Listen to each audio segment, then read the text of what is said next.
একজন মানুষ তিনি নির্বাচনে ক্যান্ডিডেট হয়েছেন, আপনি তাকে অযোগ্য মনে করেন, আপনি তাকে উপযুক্ত মনে করেন না, কিন্তু আপনার চিন্তায় কোনো স্বার্থ আছে, আপনি কোনো টাকা পয়সা পেয়েছেন, অথবা তার খেয়েছেন, অথবা কেউ আপনাকে প্রভাবিত করেছে, অথবা অন্য কোনো আনুগত্য আপনার আছে, যে আনুগত্যের ভিত্তিতে আপনি অন্ধের মতো ওই লোকটাকে সাপোর্ট করলেন, তাহলে আপনি অপাত্রে আপনার আমানত রাখলেন। অপাত্রে যদি আমানত রাখেন তাহলে এটাকেই বলা হয় জুলুম, এবং এটা কিন্তু আল্লাহ তাআলার কাছে সবচেয়ে ভয়াবহ অপরাধগুলোর একটা। আর জুলমু যুলুমাতুন ইয়াউমাল কিয়ামা, নবীজি বলেছেন কিয়ামতের দিন দুনিয়ার জুলুম বহুমুখী অন্ধকার হয়ে আসবে। একটা ভোট জেনে শুনে অপাত্রে ভুল জায়গায়, কয়টা টাকার বিনিময়ে, কিংবা সামান্য হীন স্বার্থকে ঘিরে, কিংবা আপনি ইচ্ছাকৃত হোক অথবা কোনো স্বার্থের কারণে হোক, আপনি যদি ভুল জায়গায় প্রয়োগ করেন তাহলে আপনি জুলুম করলেন। এই একটা জুলুম কিয়ামতের দিন আপনার কাছে বহুমুখী অন্ধকার হয়ে উপস্থাপিত হতে পারে। সম্মানিত মুসল্লিয়ান কিরাম, সামনে জাতীয় নির্বাচন, দেশের সর্বস্তরে প্রত্যেকটা মানুষের মাথায়, মনে, মগজে নির্বাচন ঘিরে নানা জল্পনা কল্পনা, শঙ্কা, আশা, ভাবনা। বিশেষ করে বাংলাদেশের মতো যে সমস্ত দেশে বা সমাজে সর্বস্তরের সাধারণ মানুষ দেশের কল্যাণ চায়, ভালো চায়, মঙ্গল চায়, কিন্তু তেমন কোনো ভূমিকা রাখবার সুযোগ থাকে না, সেই মানুষগুলোর কাছে নির্বাচনই হলো একমাত্র ভূমিকা, যেখানে তার কিছুটা মতামত দেওয়ার, মতামত প্রকাশ করবার, রাষ্ট্র পরিচালনার সিদ্ধান্ত গ্রহণ করবার ক্ষেত্রে রাখবার সুযোগ আছে। এজন্য নির্বাচনকে ঘিরে এত উৎসব, এত উৎসাহ, এত আগ্রহ, যে মানুষের আর তো কিছু করার নাই, অন্তত এখানে কিছু করবার চেষ্টা সাধারণ মানুষ করে। গণতান্ত্রিক সমাজে এই নির্বাচন অত্যন্ত গুরুত্বপূর্ণ। যদিও সংখ্যাগরিষ্ঠ মানুষ এদেশের মুসলমান, আর ইসলাম নেতা নির্বাচন করার ক্ষেত্রে গণতান্ত্রিক এই প্রক্রিয়াকে ঠিক এইভাবে সমর্থন করে না।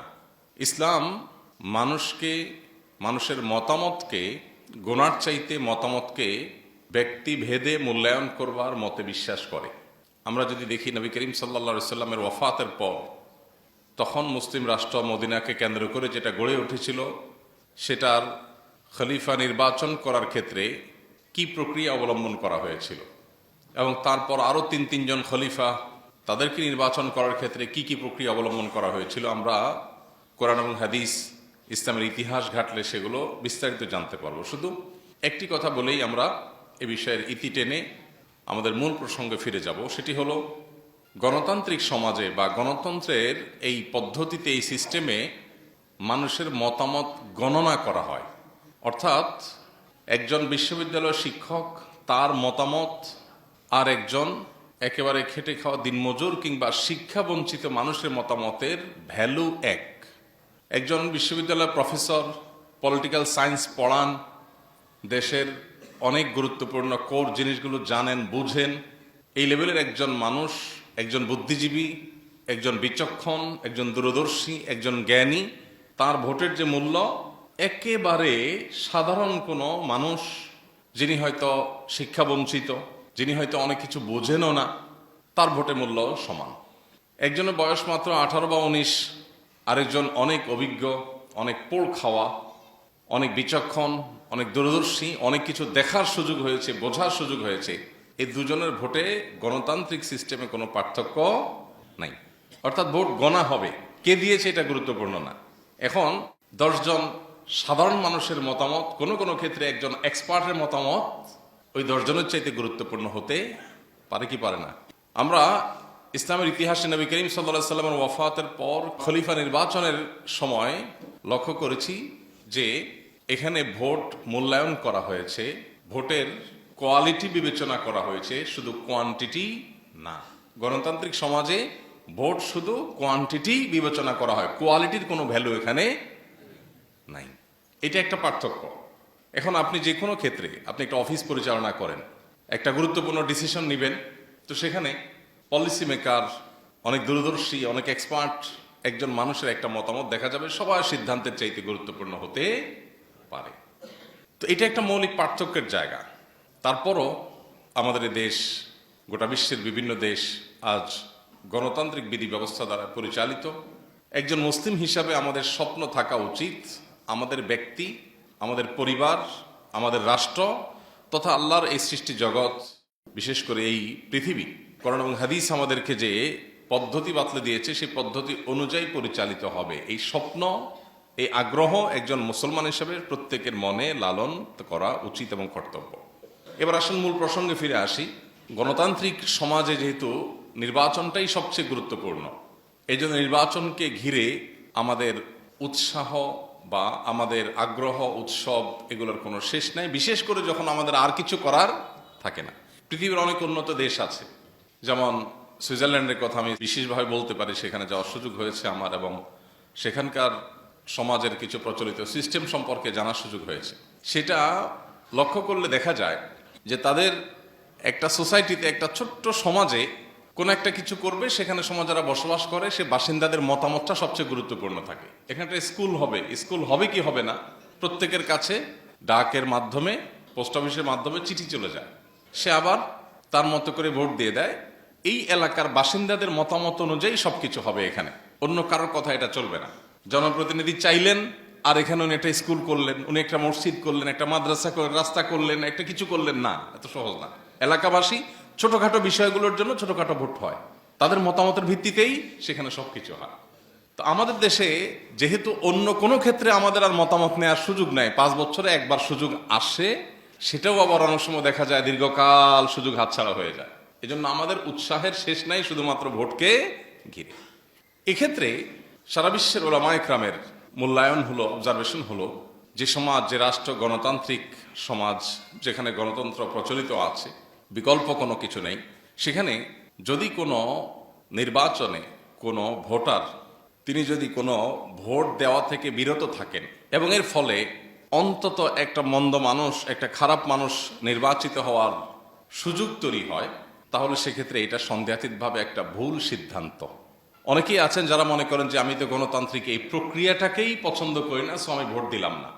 এই দৃষ্টিভঙ্গি অনেকেই লালন করেন, তাদের প্রতি যথেষ্ট শ্রদ্ধা রেখে বলছি। সৌদি আরবের সর্বোচ্চ ওলামায়ে কেরামের অন্যতম ছিলেন শেখ মোহাম্মদ সালেহ আল উসাইমিন রাহিমাহুল্লাহ, সমকালীন বিশ্বের সবচেয়ে বড় স্কলারদের একজন গণ্য করা হয়।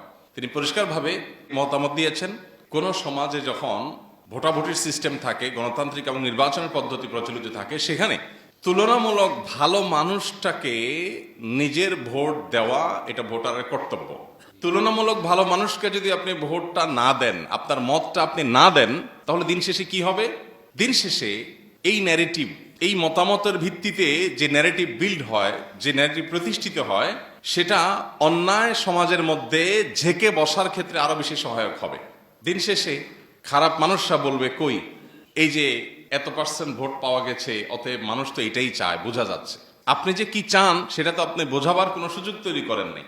আপনি একজন সৎ, একজন ভালো মানুষকে ভোট দিতে গিয়ে যদি আপনার মনে হয় লোকটা জিতবে না, তাও আপনার কিছু আসে যায় না, তাকে জেতানো আপনার দায়িত্ব না। আপনার দায়িত্ব হলো সঠিক জায়গায় সঠিক সিদ্ধান্তটা দেওয়া। সঠিক জায়গায় সঠিক সিদ্ধান্তটা যদি আপনি দেন, আল্লাহর কাছে আপনার দায় থাকলো না। এবং সেই সাথে আপনি যেই মতকে বিশ্বাস করেন সঠিক বলে, সেই মতের পক্ষে একটা মতামত কাউন্ট হয়ে গেল। এটা ওই মতের পক্ষে ন্যারেটিভ বিল্ড করার ক্ষেত্রে এক পদক্ষেপ হলো, এক পা হলো আগাবে। আর যদি আপনি বিরত থাকেন, তাহলে এখানে ভালো এবং মন্দের যে প্রতিযোগিতা, যোগ্য এবং অযোগ্যের যে কম্পিটিশন, এই কম্পিটিশনে আপনার কোনো ভ্যালু অ্যাড করা গেল না। ফলে মন্দের পাল্লা ভারী হওয়ার আশঙ্কা থাকবে। আল্লাহ রাব্বুল আলামিন কোরআনে কারিমে আমাদেরকে আমানতের ব্যাপারে সচেতন করেছেন। একজন ইমানদার তিনি আমানতদার হতে হবে। এই ভোটকে এক প্রকার মতামত গ্রহণ করা, পরামর্শ চাওয়ার মতো বিষয় হিসেবে তুলনা করা যায়। আর যখন কেউ পরামর্শ চায় আপনার কাছে, যে আপনি মতামত দেন, তখন কিন্তু এটা আপনার কাছে আমানত হয়ে যায়। নবী করিম সাল্লাল্লাহু আলাইহি সাল্লাম বলেছেন, আল মুস্তাশার মু'তামান, যার কাছে পরামর্শ চাওয়া হয় এই লোকটা আমানত এর দায়িত্ব বহন করছে, বোঝা বহন করছে। আপনাকে বলা হলো যে আপনি মতামত দেন, যখনই আপনার কাছে মতামত চাওয়া হলো, তখনই আপনার উপর আমানত এসে জেঁকে বসেছে। এখন আপনার কর্তব্য হলো এই আমানতকে যথাস্থানে রেখে দেওয়া। অতএব আপনার মতামতটা যেন যথাস্থানে হয়, সেটাই হবে আমানতদারিতা রক্ষা। আর যদি না হয়, তাহলে মনে রাখবেন নবী করিম সাল্লাল্লাহু আলাইহি ওয়াসাল্লাম বলেছেন, লা ঈমান লিমাল্লা আমানাতালাহ, যার মধ্যে কোনো আমানতদারিতা নাই, তার ঈমানও নাই। সে নামকাস্তে মুসলিম হতে পারে, সে চূড়ান্ত বা প্রকৃত অর্থে মুসলিম হতে পারে না যার ভিতরে আমানতদারিতা নাই। আল্লাহ তাআলা বলেছেন ইন্নাল্লাহা ইয়া'মুরুকুম আন তু'আদ্দুল আমানাতি ইলা আহলিহা। আল্লাহ নির্দেশ করেছেন যে তোমরা আমানত যথাস্থানে পৌঁছে দিবা, এটা তোমার কর্তব্য। ওয়া ইযা হাকামতুম বাইনান নাস, আর যখন মানুষের মাঝে সিদ্ধান্ত দেওয়ার সুযোগ তোমার হাতে আসবে, সিদ্ধান্ত যখন তুমি দিবে, যে আমি আমার সিদ্ধান্তটা দিচ্ছি, চূড়ান্ত ফয়সালা আমার হাতে না, কিন্তু সিদ্ধান্ত দেওয়ার ক্ষমতা আমার আছে, তাহলে আন তাহকুমু বিল আদল, তাহলে সিদ্ধান্ত দিবে ইনসাফের সাথে, নিষ্ঠার সাথে। আমাদের ব্যক্তি, দল, স্বার্থ, এসব বিষয়গুলো সিদ্ধান্ত দেওয়ার ক্ষেত্রে আমাদের উপরে প্রভাব বিস্তার করে। আমরা বায়াসড হয়ে পড়ি। আমি একটা দল করি, অতএব আমি সেক্ষেত্রে অন্ধ হয়ে যাই। আমার একজন ব্যক্তির সাথে ব্যক্তিগত সম্পর্ক আছে, সেক্ষেত্রে আমি তার ব্যাপারে দুর্বল হয়ে অন্ধ হয়ে যাই। আমি মতামত দেওয়ার ক্ষেত্রে হয়তো সেই ব্যক্তি এই মত পাওয়ার উপযুক্ত না, আমি জানি, বিশ্বাস করি, কিন্তু আমি অন্ধ, আমি বায়াসড, আমি নানা কারণে প্রভাবিত। এই প্রভাবের বাইরে এসে সিদ্ধান্ত দিতে পারা হলো ইনসাফ। আল্লাহ তাআলা কোরআনে কারীমে বলেছেন তোমাদের ইনসাফ তো করতেই হবে, পাশাপাশি আল্লাহ বলেছেন ওয়ালা ইয়াজরিমান্নাকুম শানাআনু কওমিন আলা আল্লা তা'দিলু। কোন ব্যক্তির সাথে, কোন গোষ্ঠীর সাথে তোমার বিদ্বেষ আছে, অপছন্দ বা খারাপ লাগা কাজ করে যে কোনো ইস্যুকে কেন্দ্র করে, এর পরেও তার বিষয়ে যদি সিদ্ধান্ত নিতে হয় তোমাকে ইনসাফ করতে হবে। আমি তার প্রতি কোনো কারণে রুষ্ট বা আমার অপছন্দের কোনো জায়গা আছে, সে আমার শত্রু, তাই বলে সে অবিচার পাওয়ার হক রাখে না, শত্রু হলেও সে ইনসাফ পাওয়ার হক রাখে। এই একটা জায়গায় এসে আমরা বেশিরভাগ মানুষ পা পিছলে যায়। নামাজ রোজা করা, অনেক তাসবিহ তাহলিল করা, অনেক নফল আমল করা, এটা যতটা সহজ, আমানত যথাস্থানে পৌঁছে দেওয়া এতটা সহজ কাজ না। অটল সিদ্ধান্ত গ্রহণ করবার অদম্য শক্তি থাকতে হয়, আল্লাহর ভয় সেরকম প্রগাঢ় থাকতে হয় যে আমি যদি ভুল সিদ্ধান্ত দেই, এর দায় ভার দায়িত্ব সম্পূর্ণটুকু আমার উপর আসবে। কোরআনে কারীমে অন্তত 40 বার আল্লাহ রাব্বুল আলামিন ইনসাফ প্রসঙ্গে কথা বলেছেন, ইনসাফ এবং ন্যায় প্রতিষ্ঠা করবার কথা বলেছেন। কোথাও রোড অ্যাক্সিডেন্ট হয়েছে, একটা বাইকের সাথে একটা রিক্সা ধাক্কা লেগেছে, বাইকে যিনি আরোহী তিনি আপনার প্রতিবেশী অথবা আপনার পরিচিত কেউ, আপনজন কেউ, আপনি কিন্তু সেখানে দাঁড়িয়ে আগে থেকেই ভাবেন যে রিক্সাওয়ালার কি দোষটা বাইর করা যায়, কারণ বাইকওয়ালা আপনার নিজের লোক। আপনি যদি দেখতেও পান যে বাইকওয়ালা দোষ করেছে, তার ভুল, তারপরও কিন্তু আপনি সাধারণত বা খুব বেশি মানুষ সাধারণত বলতে পারে না যে ভাই দোষটা কিন্তু আপনারই হয়েছে। এটা বলার জন্য মেরুদণ্ডের দরকার হয়, এটা সবাই পারে না। বেশিরভাগ মানুষ আমরা বায়াসড হয়ে যাই, এই বায়াসনেসের ফলে আমরা ভুল সিদ্ধান্ত নেই, এবং এটার নাম জুলুম। এটার নাম কি? জুলুম। জুলুম শুধু মানুষকে মারা পিটাই জুলুম না, জুলুম শুধু একজনের টাকা ছিনতাই করাই জুলুম না। ইযা বুসসিদাল আমরু ইলা গায়রি আহলিহি ফান্তাযিরিস সাআহ, এটা যেমন একটা হাদিস রয়েছে, অপরদিকে জুলুম প্রসঙ্গে আরেকটা গুরুত্বপূর্ণ সংজ্ঞা আছে, সেটা হলো ওয়াদউশ শাইই ফি গায়রি মুহাল্লিহি জুলম। যথাস্থানে যথা জিনিস না রেখে অপাত্রে সে জিনিসটি রাখা, এটা জুলুম। একজন মানুষ তিনি নির্বাচনে ক্যান্ডিডেট হয়েছেন, আপনি তাকে অযোগ্য মনে করেন, আপনি তাকে উপযুক্ত মনে করেন না, কিন্তু আপনার চিন্তায় কোনো স্বার্থ আছে, আপনি কোনো টাকা পয়সা পেয়েছেন, অথবা তার খেয়েছেন, অথবা কেউ আপনাকে প্রভাবিত করেছে, অথবা অন্য কোনো আনুগত্য আপনার আছে, যে আনুগত্যের ভিত্তিতে আপনি অন্ধের মতো ওই লোকটাকে সাপোর্ট করলেন, তাহলে আপনি অপাত্রে আপনার আমানত রাখলেন। অপাত্রে যদি আমানত রাখেন তাহলে এটাকেই বলা হয় জুলুম, এবং এটা কিন্তু আল্লাহ তাআলার কাছে সবচেয়ে ভয়াবহ অপরাধগুলোর একটা। আর যুলমু যুলুমাতুন ইয়াউমাল কিয়ামা, নবীজি বলেছেন কিয়ামতের দিন দুনিয়ার জুলুম বহুমুখী অন্ধকার হয়ে আসবে। একটা ভোট জেনে শুনে অপাত্রে ভুল জায়গায়, কয়টা টাকার বিনিময়ে, কিংবা সামান্য হীন স্বার্থকে ঘিরে, কিংবা আপনি ইচ্ছাকৃত হোক অথবা কোনো স্বার্থের কারণে হোক, আপনি যদি ভুল জায়গায় প্রয়োগ করেন তাহলে আপনি জুলুম করলেন। এই একটা জুলুম কিয়ামতের দিন আপনার কাছে বহুমুখী অন্ধকার হয়ে উপস্থাপিত হতে পারে।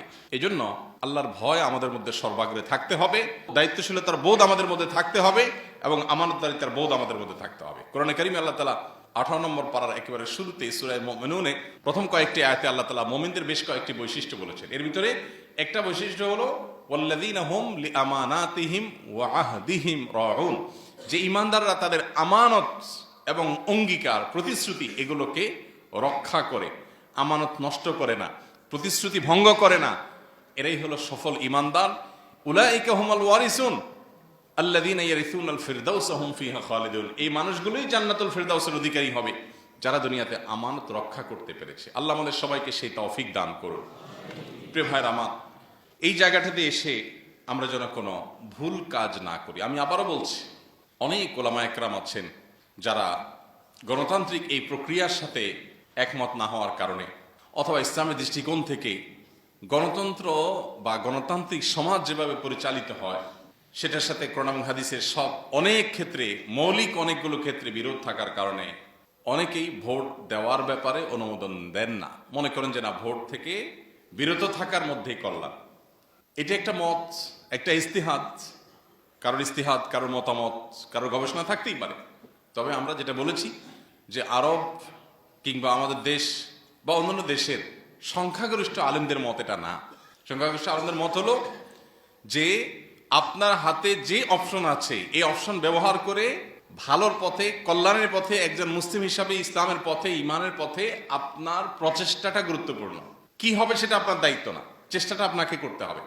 আজকে বিশেষ করে বিভিন্ন টিভি টক শোতে দেখা যায়, দীর্ঘদিন থেকে আমরা দেখি যে এক শ্রেণীর মানুষ যারা ইসলামকে অপছন্দ করে, মুসলমানদেরকে অপছন্দ করে, ইসলাম মুসলমানদের শত্রুতা করে, ধর্মপ্রাণ মানুষদের বিরুদ্ধে যারা বিদেশিদের বিভিন্ন এজেন্ডায় দেশে পুশ করার চেষ্টা করে, এরা বিভিন্ন সময় টকশোতে আলেম ওলামাদেরকে তুচ্ছতাচ্ছিল্য করে যে কই কোনো আলেম দাঁড়ালে তো কেউ ভোট দেয় না। তাহলে পার্সেন্টেজ যখন কম হবে, এই কম দিয়া সে তার মন চাহি খেয়াল খুশি মতো কাজ করাটাকে সে রাইট হিসেবে ধরে নিবে, প্রতিষ্ঠিত করবে। আপনার একটা মতামত দেওয়ার ফলে যদি একজন যোগ্য ভালো মানুষ একটা মতামত পায়, তাহলে সেক্ষেত্রে সে একটা মতামত পেল, দুইটা হলো দুইটা পেল, তিনটা হলো তিনটা পেল, যতটুকু পেল ততটুকু অন্তত ভয়েস রেইজ হলো। অতএব কোনো মানুষকে জেতানো আপনার দায়িত্ব না। আপনার দায়িত্ব হলো আপনি আপনার বিবেককে খরচ করে একজন ইমানদার হিসাবে আল্লাহর কাছে জবাবদিহি আছে সেই চিন্তা মাথায় রেখে উপযুক্ত ব্যক্তিকে মতামত দেওয়া, এটা আপনার কর্তব্য। আপনি সেই মতামত দেওয়ার পর সে জিতলো কি জিতলো না সেটা আপনার দেখার বিষয় না। আমরা বেশিরভাগ মানুষ কি করি? বেশিরভাগ মানুষ মনে করি যে আমি জিতেইতে হবে, এবং আমরা কেউ মনে হয় জিতার কাছাকাছি আছে, তখন মানসিকভাবে আমরা মনে করি ঠিক আছে, আমার বোধ হয় এই পাল্লায় উঠা উচিত, বা এই নৌকায় উঠা উচিত, বা এই আপনার দিকে ঝুঁকে যাওয়া উচিত যেটা ভারী। অথচ আমার কাজ হলো, আল্লাহ আমাকে যে বুদ্ধি দিয়েছেন দ্বীনের জন্য, ইসলামের জন্য একজন মুসলমান হিসাবে, দেশের জন্য একজন মুসলমান হিসাবে কল্যাণকর কি সেটা বিবেচনা করা। আল্লাহ আমাদের সবাইকে সঠিক সিদ্ধান্ত সঠিক সময় গ্রহণ করার তৌফিক দান করুন। প্রিয় ভাইরা আমার, এই সিদ্ধান্তগুলো এত বড় আমানত যে সিদ্ধান্তগুলোকে কেন্দ্র করে অনেক কিছু হতে পারে আল্লাহর কাছে। একটা প্রশ্ন আমাদের কাছে প্রায় সময় আসে, সেটা হলো আমি একজন ক্যান্ডিডেটকে ভোট দিলাম, সেটা যে কোনো ক্ষেত্রে হোক, জাতীয় নির্বাচন হোক, স্থানীয় নির্বাচন হোক, অথবা অন্য কোনো নির্বাচন হোক, আমি কোথাও মতামত দেওয়ার সুযোগ পেলাম, আমাকে বললো তুমি মতামত দাও, আমি আমার মত দিলাম, বাট আমার মত নিয়ে সে নির্বাচিত হয়ে কোনো খারাপ কাজ করলো, এর দায় কার উপরে বর্তাবে? অনেক বড় একটা প্রশ্ন। তো এটার উত্তর হলো, একটা হলো যে একজন মানুষের ব্যক্তিগত ভুল বিচ্ছুতি, একান্তই ব্যক্তিগত, যেটা আগে থেকে কোনো আগাম ধারণা করার সুযোগ নেই, এটা লোকটা গুনাহে লিপ্ত হয়েছে, এটা খারাপ কাজ করেছে, তো এটার দায় তার। আল্লাহ কোরআনে কারিমে বেশ অনেক জায়গায় বলেছেন, ও আল্লাহ তাজিরু ওয়াজিরাতুন উজরা উখরা, কোন ব্যক্তি আরেকজনের পাপের বোঝা বহন করবে না, সে পাপ করছে তার পাপ তাকে পাবে। তবে আল্লাহ তাআলা সূরা মায়েদার একেবারে শুরুতে এও বলেছেন, ওয়া তাআওয়ানু আলাল বিররি ওয়াত তাকওয়া ওয়া লা তাআওয়ানু আলাল ইসমি ওয়াল উদওয়ান। পাপ এবং সীমালঙ্ঘন হবে তুমি জানো। কোন ব্যক্তি সে হয়তো মাদক গ্রহণ করে, কোন ব্যক্তি সে ফাসিক, তার ভিতরে আল্লাহর ভয় নাই, সে হয়তো ভালো করে নামাজটাও পড়ে না, সে হয়তো দ্বীন ইসলামের কোনো বালাই তার মধ্যে নাই, সে হয়তো আল্লাহ ভীরু না হওয়ার কারণে, মুত্তাকি না হওয়ার কারণে, ভালো মুসলিম, ভালো সৎ মানুষ না হওয়ার কারণে সে হয়তো নানান পাপাচারে লিপ্ত হবে, খুন খারাপি করবে, মাস্তানি করবে, অনেক অন্যায় কাজ করবে, অনাচার করবে, দখলদারিত্ব করবে, এই টাইপের মানুষ সে, আপনি জানেন। এরপরে যদি আপনি সেখানে ভোট দেন, কেন? দলীয় আনুগত্য কিংবা আপনার অন্য কোনো স্বার্থের কারণে, তাহলে যদি আপনার এই ভোটের পর এই লোক নির্বাচিত হয়ে অন্যায় কাজ করে, তাহলে তার একটা ভাগ আপনাকে বহন করতেই হবে। ধরলেন না, খাইলেন না, ছুঁইলেন না, কিন্তু পাপের বোঝা আপনাকে ঠিকই নিতে হবে। নিজের বিবেকের কাছে আপনি দংশিত হতে থাকবেন কিয়ামতের শাস্তিতে পরের কথা। তো এই জন্য এই জায়গাটাতে একজন ইমানদার মানুষ হিসাবে আমানতদারিতা রক্ষা করাটা খুবই গুরুত্বপূর্ণ। আমাদের দেশে ভোট কেনা বেচার যে কালচার আছে, গ্রামে গঞ্জে শহরে বিভিন্ন ক্ষেত্রে, এই কালচার জঘন্য এবং ভয়াবহতম কালচার। এটার বিরুদ্ধে আমাদের সামাজিক প্রতিরোধ গড়ে তোলা দরকার।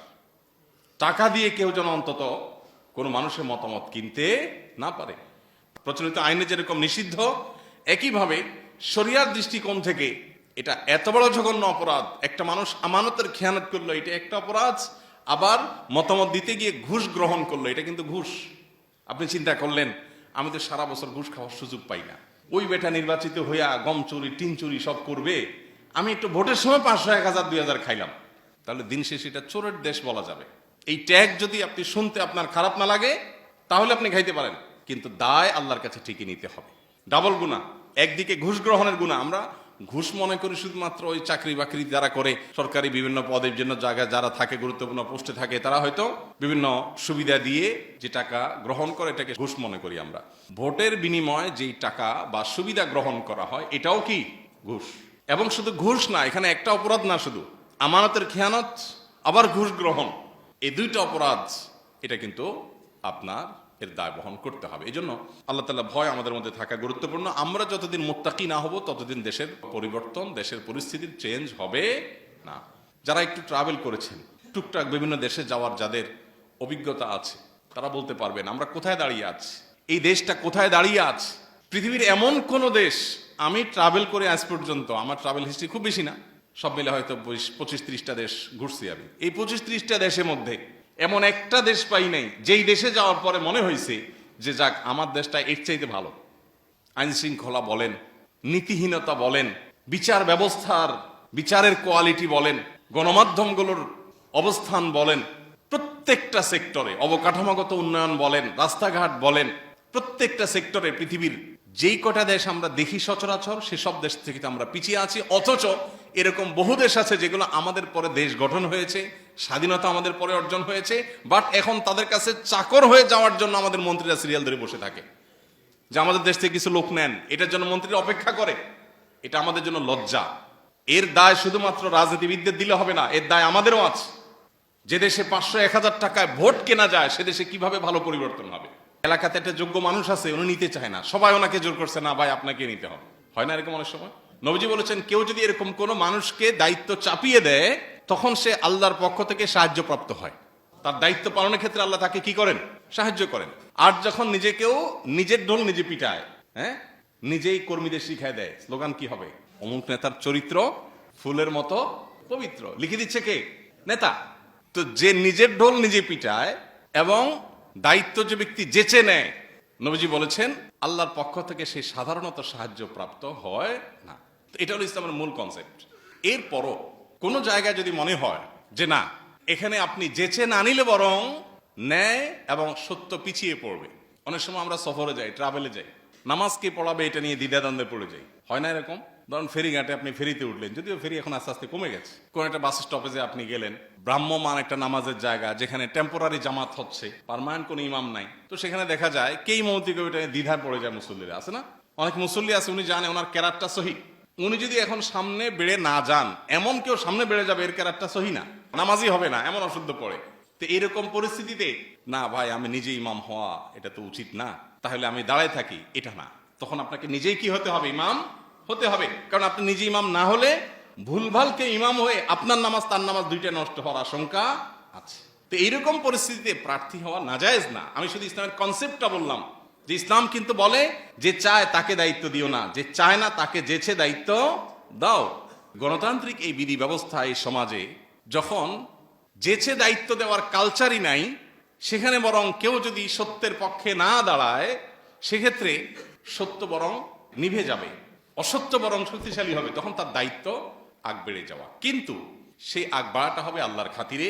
এবং যারা ভোট দিবেন, একটা ভোট এটা আপনার গণতান্ত্রিক এই প্রক্রিয়ার মধ্য দিয়ে আপনার নিয়ত যদি হয় আল্লাহ তোমার কাছে জবাবদিহিতা যেন আমি ধরা না পড়ি, কিয়ামতের ময়দানে আমি যেন তোমার কাছে সঠিক উত্তর দিতে পারি, আমার যেন পাকড়াও না হয়, সেই চিন্তা মাথায় রেখে আমি দিচ্ছি, তাহলে এই ভোট এটা আপনার আল্লাহর কাছে বিনিময় পাওয়ার কারণ হতে পারে। আর যদি এই ধান্দা আপনার না থাকে, বরং পার্থিব ধান্দাটাই মূল থাকে, অনেক ক্ষেত্রে ভোট আপনার গুনাহের কারণও হতে পারে। এই জন্য আল্লাহ তাআলার কাছে এই দায়িত্বের বোধ আমাদের থাকতে হবে। আমরা দায়িত্বশীল নির্বাচন করবার ক্ষেত্রে কোন প্রক্রিয়া অবলম্বন করবা, কি দেখব? আমাদের দেশে তো এখনো মানুষের মন মানসিকতা কোনো কোনো ক্ষেত্রে কোনো কোনো ব্যক্তিদের মধ্যে দেখা যায় এমন মানে ছোট ছোট চিন্তা আমরা করি যেগুলো আসলে আমানতদারিতার চিন্তা থেকে ওইটা করা উচিত না। আপনি একজন সাধারণ মানুষ হতে পারে, আপনার একটা ভোটের মূল্য কি বা হতে পারে, কোটি কোটি ভোটের মধ্যে আপনার একটা ভোটের মূল্য আপনি মনে করতেছেন কি বা হতে পারে, কিন্তু না, একটা আমানত হিসাবে এটা অনেক গুরুত্বপূর্ণ। আল্লাহ বলেছেন তিনি আমানত রাখতে চেয়েছেন, আমানত দিতে চেয়েছেন পাহাড়কে, পর্বতকে, আসমানকে, কিন্তু ফাআবাইনা আন ইয়াহমিলনাহা, আল্লাহর এই বিশাল বিশাল সৃষ্টিগুলো কেউই আমানত গ্রহণ করতে চায় নাই। আল্লাহ সে আমানত দিয়েছেন পরবর্তীতে মানুষকে। ওয়াকানাল ইনসানু যালুমান জাহুলা, আল্লাহ বলেছেন মানুষ সে আমানত নিজে আল্লাহ দিতে বলাতে নিজে নিয়ে নিয়েছে, এবং সে আমানত হলো কোরআনের আমানত, দ্বীনের আমানত, এটা আল্লাহ মানুষের উপর দিয়েছেন। অতএব আমানত মানেই ভারী, যেটা পাহাড় পর্বত পর্যন্ত অস্বীকৃতি জানিয়ে আল্লাহ তাআলার নির্দেশনার পর মানুষ না বুঝে না জেনে যে দ্বীনের আমানত গ্রহণ করেছে। প্রত্যেকটা মতামত দেওয়া, প্রত্যেকটা আমানতই এরকম গুরুত্বপূর্ণ, পরিমাণে ছোট হোক বড় হোক, আল্লাহর কাছে এর দায় অনেক বেশি। এই জন্য এই ভয় যেন আমাদের মধ্যে থাকে এবং উপযুক্ত ব্যক্তি যেন আমরা নির্বাচন করার চেষ্টাটা অন্তত করি। শুআয়ব আলাইহিসসালামের ঘটনা আল্লাহ তাআলা কোরআনে উল্লেখ করেছেন যে শুআয়ব আলাইহিসসালাম তার মেয়েদেরকে যখন বকরিগুলোকে পানি পান করাবার জন্য পাঠিয়েছেন, তখন মুসা আলাইহিসসালাম তাদেরকে সহযোগিতা করেছেন এবং মেয়েরা তাকে নিয়ে তার বাবার কাছে বিনিময় দেওয়ার জন্য নিয়ে আসছেন। যখন বাবার কাছে নিয়ে আসছেন, বাবা ওই ব্যক্তিকে অর্থাৎ মুসা আলাইহিসসালামকে যখন অফার দিলেন যে তুমি আমার এখানে থেকে যাও পার্মানেন্ট কাজের লোক হিসাবে, তখন মেয়েরা মন্তব্য করেছিলেন ইয়া আবাত ইস্তাজিরহু ইন্না খায়রা মান ইস্তাজারতাল কবিয়্যুন আমিন, বাবা এই ব্যক্তিটাকে আপনি কাজের জন্য পার্মানেন্ট নিয়োগ দেন, কারণ এই ব্যক্তি কবি এবং আমিন, অর্থাৎ এই ব্যক্তি দক্ষ এবং বিশ্বস্ত। এখান থেকে বোঝা গেল কোন ব্যক্তিকে দায়িত্ব দেওয়ার জন্য দুটি জিনিস গুরুত্বপূর্ণ। একটা হলো এই দায়িত্ব পালনে সে কতটা সক্ষম, কতটা দক্ষ সেটা দেখা, আরেকটা হলো কতটা সৎ সেটা দেখা।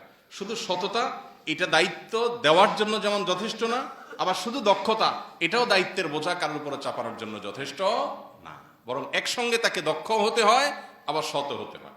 আপনি কোনো একটা কাজ দিবেন, কোনো একটা আপনার অফিসে, আপনার কোনো একটা কোম্পানিতে, আপনার ব্যবসা প্রতিষ্ঠানে, নিশ্চয়ই আপনি খুঁজবেন এই কাজটা করার জন্য উপযুক্ত ব্যক্তি যেন পান, একই সাথে সে যেন চোর না হয়, সে যেন দুর্নীতিবাজ না হয়।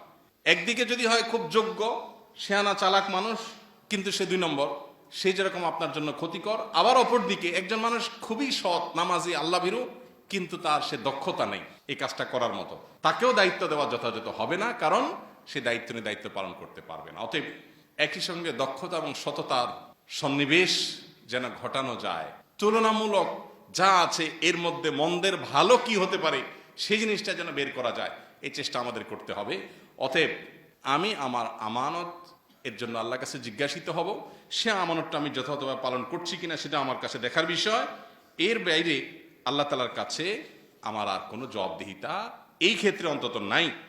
আমি যদি আমানতটা সঠিকভাবে পালন করার চেষ্টা করি, আল্লাহর কাছে আমি দায়মুক্ত হলাম। সে জিতলো কি জিতলো না সেটা আমার দেখার বিষয় না। অতএব আমি কার পাল্লা ভারী সেটা বিবেচনা করব না। এমন এমন বিষয় দেখে মানুষ ভোট দেয়, এখনো বলে যে অমুক মাশাআল্লাহ হ্যান্ডসাম, চেহারাটা সুন্দর, অতএব ভোটটা এবার এড়িয়ে দেব। আছে না আমাদের দেশে গ্রামে অনেক জায়গাতে এরকম চিন্তা মানুষ এখনো করে, অথচ এর চেহারা ধুয়ে তো আপনি পানি খাবেন না, ওর চেহারা দিয়ে কি হবে? আপনি দেখবেন তার চিন্তা, তার দর্শন, তার কাজ, তার কমিটমেন্ট। নির্বাচনকে সামনে রেখে নেতাদের কাছ থেকে কমিটমেন্ট আদায় করেন যে আপনি নির্বাচিত হলে দ্বীনের জন্য কি করবেন, ইসলামের জন্য কি করবেন, দেশের কল্যাণার্থে কি করবেন। আর শুধু করবেন করবেন বললেই হবে না, মিথ্যা প্রতিশ্রুতি দেওয়া এটা তো আমাদের দেশে নির্বাচনে হালাল জিনিস হয়ে গেছে। মানে নির্বাচনের সময়ের জন্য দেখা যায় টুপিও পরে, আছে না নির্বাচনের টুপি, মাথায় পট্টি দেওয়ার কালচারও তো আমরা দেখেছি না, যে নির্বাচনের আগে মাথায় পট্টি, এরপর নির্বাচনের শেষে পট্টি মট্টি আর কিছু নেই, আছে না নাই? তো যে ব্যক্তি ধোকা দেয় সেই ব্যক্তি আপনি নির্বাচিত করার পর সে যে আবার ধোকা দেবে না তার গ্যারান্টিটা কি? এখন কথা হলো ভাই কারে পাবো? কেউ তো ভালো না, কেউ ভালো না, মন্দের ভালো, মানে ভালোর মধ্যেও তো তুলনা আছে, যে যতটুকু আপনার হাতে সম্ভব ততটুকু আপনি চেষ্টা করবেন। এই একটা জায়গায় আমরা দেশের মানুষ যদি সিদ্ধান্ত নিতে না পারি যে আমরা আসলে উপযুক্ত ব্যক্তি ছাড়া দেব না, তাতে যাই হোক, আমার বাবা বলছে, আমার ভাই বলছে, আমাদের সবাই সিদ্ধান্ত নিছে, পারিবারিক সিদ্ধান্ত নিছে, এটা গুরুত্বপূর্ণ না। পারিবারিক সিদ্ধান্ত যদি সঠিক হয় ওকে, 100 বার আমি ওয়েলকাম করবো, কিন্তু ভুল সিদ্ধান্ত যদি আমার বাবাও বলে আমি সেই সিদ্ধান্ত মানতে পারি না, আমার ভাইও যদি বলে আমি সিদ্ধান্ত মানতে পারি না। অতএব এই একটা বিষয় আমাদের খুব বেশি দায়িত্বশীলতা, খুব বেশি সচেতনতার বিষয় আছে। আল্লাহ তাআলা আমাদেরকে বোঝার তৌফিক দান করুন। এবং সেই সাথে আমি আপনাদের কাছে উদাত্ত আহ্বান রাখতে চাই, আপনাদের দোয়াগুলোতে যখনই দোয়া করবেন নিজের জন্য, ফ্যামিলির জন্য যখন দোয়া করবেন, এই অভাগা দেশটার জন্য আলাদা করে একটু আল্লাহর কাছে কথা বলবেন, আল্লাহর কাছে একটু চাইবেন। কারণ এই দেশটাতে এই 50টা বছর পরও এখনো বিশুদ্ধ একটু পানি পান করার মতো ব্যবস্থা এখনো হয়নি, যে নিশ্চিন্তে চোখ বন্ধ করে আপনি পানি পানের বোতল থেকে পানি পান করতে পারবেন, এই গ্যারান্টিটা নাই। একটা খাবার নিশ্চিন্তে খাবেন, সেখানে বিষ নাই, ফরমালিন নাই, ক্ষতিকর কিছু নাই, ক্যান্সারের কারণ হবে না, এই গ্যারান্টি দেওয়ার মতো একটা খাবার এদেশে আজ পর্যন্ত হয় নাই। রাস্তাঘাট বাদ দেন, কলকারখানা বাদ দেন, অন্যান্য ডেভেলপমেন্ট বাদ দেন। এই জন্য আল্লাহর কাছে একটু দোয়া করেন, আমরা যেরকম আমাদের নেতাও সেরকম হবে। এটাই তো স্বাভাবিক, এটাই তো আল্লাহর নিয়ম। আল্লাহ বলেছেন, ইন্নাল্লাহা লা ইউগাইয়িরু মা বিকওমিন হাত্তা ইউগাইয়িরু মা বিআনফুসিহিম। কোন জাতির পরিবর্তন আল্লাহ করেন না যতক্ষণ পর্যন্ত ওই জাতি ভিতর থেকে তারা নিজেরা পরিবর্তন না হয়। আপনি নিজে চান্স পেলে 2 নম্বরই করবেন বা করেন, কিন্তু আপনি চান আপনার নেতার চরিত্রটা ফুলের মতো পবিত্র হবে, জীবনেও সম্ভব না। এই জন্য আমাদের ভেতর থেকে নিজেদের আত্মশুদ্ধি প্রয়োজন, পরিবর্তন করার প্রয়োজন। এবং সেই সাথে আমি যেটা বলছিলাম, আল্লাহর কাছে দোয়া করবেন, আল্লাহ আপনি আমাদের জন্য কল্যাণের ফয়সালা করুন। এই দেশে মানুষের চিন্তাধারার বিরুদ্ধে পশ্চিমাদের বিভিন্ন চিন্তাধারা চাপিয়ে দেওয়া, পুশ করা, শিক্ষার নামে, সংস্কৃতির নামে, গণমাধ্যমের লেবেল লাগিয়ে নানাভাবে পুশ করার চেষ্টা এই দেশে হচ্ছে। আমরা যেন নিজের পায়ে নিজে দাঁড়াতে পারি, আমরা যেন অন্যের আর ক্রীড়ানক না হই। সামান্য একটু লোন দিয়ে, 10টা 20টা শর্ত দিয়ে আমাদেরকে তাদের চিন্তাধারাগুলো বহন করতে, ধারণ করতে বাধ্য করা হয়। এই গোলামি, এই দাসত্ব আর কতকাল? আমরা যেন শক্তিশালী একটি দেশ হিসাবে, একটা উম্মাহ হিসাবে, বলিষ্ঠ হিসাবে দাঁড়াতে পারি। আল্লাহ আপনি আমাদের জন্য সেই তৌফিক নসিব করুন। আমরা সে দোয়া রব্বের কাছে যেমন করব, নিজেরা পরিশুদ্ধ হওয়ার চেষ্টা করব, এবং সেই সাথে আমাদের প্রচেষ্টা থাকবে আমার আমানত যথাযথভাবে আমি প্রয়োগ করব। রব্বে করিম আমাদের সবাইকে সেই তৌফিক দান করুন। এদেশে মানুষের জন্য আল্লাহ তাআলা কল্যাণের ফয়সালা করে দিন। আমাদের জন্য কোনটা ভালো হবে আল্লাহ তুমি জানো, তুমি আমাদেরকে সেই পথ দেখাও, সেই পথটা আমাদের জন্য তুমি নির্বাচন করে দাও। আর এদেশে মানুষের ভাগ্য নিয়ে, এদেশে মানুষের কর্ম নিয়ে, এদেশের মানুষকে নিয়ে, এই দেশকে নিয়ে আর ছিনিমেনে খেলার সুযোগ যেন কেউ না পায় আল্লাহ। আর কতকাল আমরা এই কীটপতঙ্গের মতো, পোকামাকড়ের মতো, আর এই ভাসমান ময়লা আবর্জনার মতো, খড়কুটোর মতো এই জাতি কতকাল আর ভাসবে এই পৃথিবীতে? কবে আমাদের সে আর্থিক স্বাবলম্বিতা হবে? কবে আমাদের সে কূটনৈতিক শক্তি দাঁড়াবে? সেদিন দেখেছি পৃথিবীর দুর্বল পাসপোর্টের তালিকায় খুব কাছাকাছি সিরিয়ালে কতজন প্রথম 10 না প্রথম 7-এর ভিতরে, একদম প্রথম দিকে বাংলাদেশের পাসপোর্ট। তো এই যে দুরবস্থা আমাদের, এই দুরবস্থা তো একদিক থেকে না। স্বাস্থ্য খাতে আপনি দেখেন, ডেঙ্গুতে মানুষ মরে সাফ হয়ে যাচ্ছে, খবরও নাই, পত্রিকাগুলোতেও তেমন কোনো নিউজ নেই। একের পর এক মানুষ সাফার করছে, তেমন কোনো পরিবর্তন নাই। এই জন্য আমরা আল্লাহ তাআলার কাছে সবাই গণ ইস্তেগফার করতে হবে, আল্লাহর দিকে ধাবিতে হবে, নিজেদেরকে পরিশুদ্ধ করতে হবে, আমানতকে সঠিকভাবে আদায় করতে হবে। 3 কাজ, আল্লাহর কাছে দোয়া, নিজেরা পরিশুদ্ধ হওয়ার সিদ্ধান্ত গ্রহণ করা যে আমি কোনো অন্যায় পারতপক্ষে করব না যদি আমার সুযোগ আসে। আমি যখন সৎ হব, আল্লাহ আমাকে সৎ লোক দিবেন। আর 3য় কাজ হবে, আমানত হিসাবে মতামত দেওয়ার সুযোগ যখন আমার হাতে এসেছে, সঠিক মতামতটা দেওয়ার জন্য সর্বোচ্চ চেষ্টা আমাকে করতে হবে। কোনো কিছুর কাছে বিক্রি হওয়া যাবে না। আল্লাহ আমাদের সবাইকে সেই তৌফিক দান করুন। আস-সুন্নাহ ফাউন্ডেশন, উম্মার স্বার্থে সুন্নাহর সাথে।